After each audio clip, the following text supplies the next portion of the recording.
quality. Mr. T-Nice. Chireka kundi textira uchinditidzoka. Inganda ikuti unloka uchiti waloka. Ndavhaya, ndakazogaya. Kuti ndave kumanikidza inga zvaimbofaya. Rangarira ndichifona paya uchikata foni. Ndaizama kukupata mushe wanga usingaoni. Handingakugoni, haudi kusiya foni.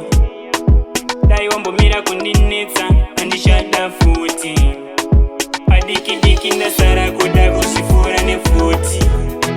Asi ndakazongogaya upo vanondida futi. Chireka kunditextira uchinditidzoka. Inganda ikuti unloka uchiti waloka. Ndavhaya, ndakazogaya. Kuti ndave kumanikidza inga zvaimbofaya. Kupoda uri neku? Enda kuti nemafriends angu. Kuona ubika ngwani? Kasi wakaona maoko ekubika? Ndinofana kubika panapa? Wandinofana kubika manje? Hakuna sina ubva maoko. Wani ndudzi kuti uri out nemafriends ako? Wakutoona kanda kutenda watozvosika. Aiyo, kwandindudza. Kangani ndichikunokera uchinditi warara. Manje zvakasara, ende ndiri kufara. Takucheka ndamudrive takabuda muara.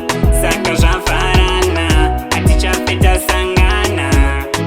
Iwe wakazvikonzera zvimwe daitawanana. Asiya pasi sina. Chireka kunditextira uchinditidzoka. Inganda ikuti unloka uchiti waloka. Ndavhaya, ndakazogaya. Kuti ndave kumanikidza inga zvaimbofaya. Rangarira ndichifona paya uchikata foni.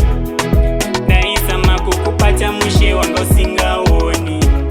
Handingakugoni, haudi kusiya foni. Dai wambomira kundinetsa, handichada futi. Padiki-diki ndasara kuda kuzvifura nefuti. Asi ndakazongogaya upo vanondida futi. Chireka kunditextira uchinditidzoka. Inganda ikuti unloka uchiti waloka. Ndavhaya, ndakazogaya. Kuti ndave kumanikidza inga zvaimbofaya.